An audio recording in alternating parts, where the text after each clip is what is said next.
Assalamualaikum warahmatullahi wabarakatuh. Nama saya Hafid Alfansuri. Saya akan mempresentasikan hasil kerja kelompok saya yang berjudul Perubahan Aktiva Tetap dan Budget Kas. Yang pertama saya akan menjelaskan budget perubahan aktiva tetap. Budget perubahan aktiva tetap atau capital addition budget ialah budget yang merencanakan secara lebih terperinci tentang perubahan-perubahan aktiva tetap dari waktu-waktu selama periode yang akan datang. Adapun perubahan-perubahan aktiva tetap tersebut antara lain meliputi yang pertama, pembelian aktiva tetap baru, seperti misalnya pembelian mesin untuk menambah mesin-mesin lama yang sudah ada, membeli gedung baru untuk menambah gedung lama yang sudah ada, dan sebagainya. Yang kedua, pembuatan aktiva tetap baru, seperti misalnya membangun sendiri gedung baru untuk menambah gedung lama yang sudah ada, dan sebagainya.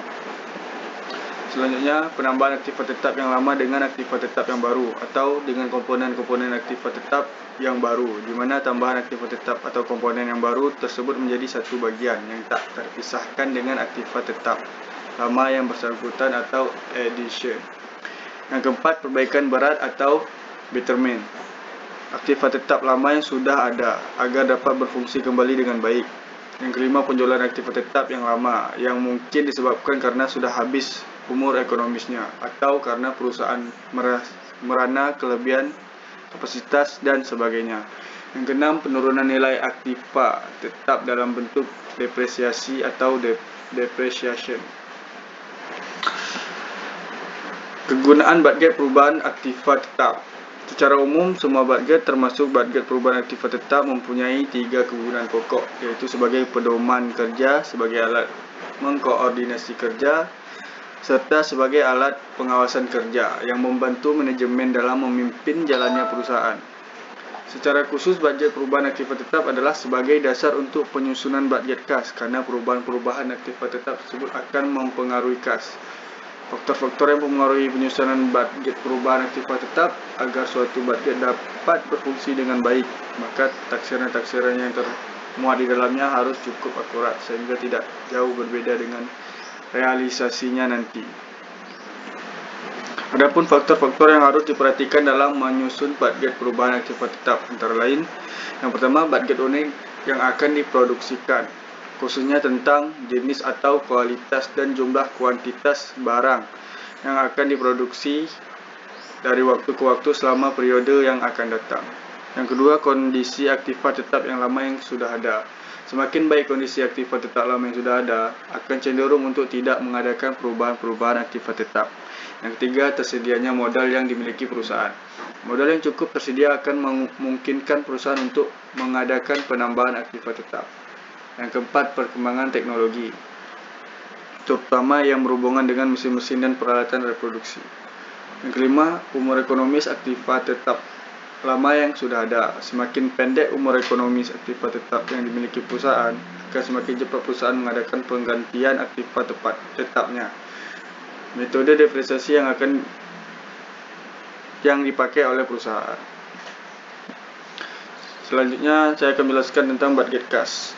Budget kas atau anggaran kas atau kas budget merupakan alat untuk meramal arus kas yang terjadi pada waktu tertentu. Estimasi arus kas berlaku untuk menentukan apakah anggaran perusahaan cukup untuk memenuhi kebutuhan operasional perusahaan atau tidak. Saya akan menjelaskan beberapa. Yang pertama, apa itu anggaran kas? Anggaran kas merupakan alat untuk meramal arus kas yang terjadi pada waktu tertentu. Estimasi arus kas berlaku untuk menentukan apakah anggaran perusahaan cukup untuk memenuhi kebutuhan operasional perusahaan atau tidak. Dalam buku Manajemen Keuangan Perusahaan, Lukman Syamsuddin menjelaskan lebih detail tentang anggaran. Beliau berpendapat bahwa anggaran kas adalah suatu alat yang dapat digunakan manajer keuangan untuk meramalkan atau memperkirakan kebutuhan dana jangka pendek dan untuk mengetahui kekurangan atau kelebihan uang selama periode budget. Munandar tahun 1985 berpendapat bahwa anggaran kas merupakan anggaran yang direncanakan secara rinci mengenai secara jumlah kas dan perubahan-perubahan yang dari waktu ke waktu selama periode tertentu di masa yang akan datang, baik perubahan yang berupa penerimaan maupun pengeluaran. Selanjutnya ada tujuan anggaran. Bagi sebuah perusahaan untuk mengetahui keadaan surplus atau defisit kasnya, tidak bisa hanya dengan melihat kegiatan operasionalnya, tetapi melalui anggaran kas yang sudah dibuat. Karenanya, anggaran kas dibuat dengan tujuan sebagai berikut.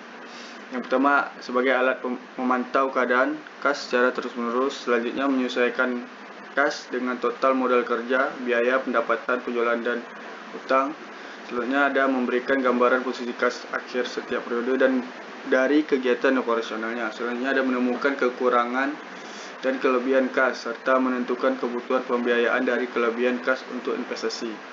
Dan selanjutnya mengukur keberhasilan atas target yang sudah dibuat.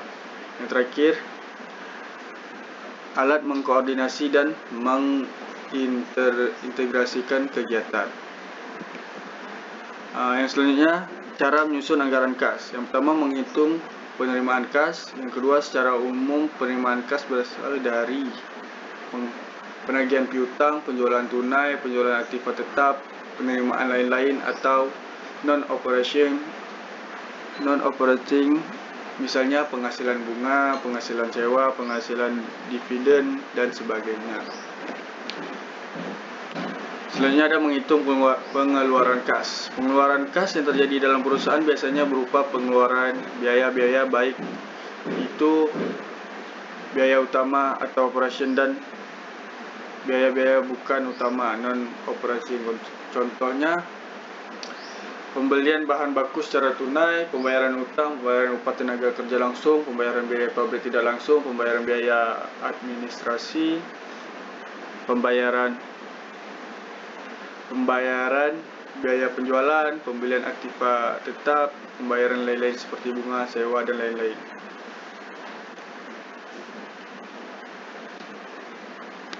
Baiklah, sekian dari presentasi saya. Lebih dan kurang saya mohon maaf. Saya akhiri. Assalamualaikum warahmatullahi wabarakatuh.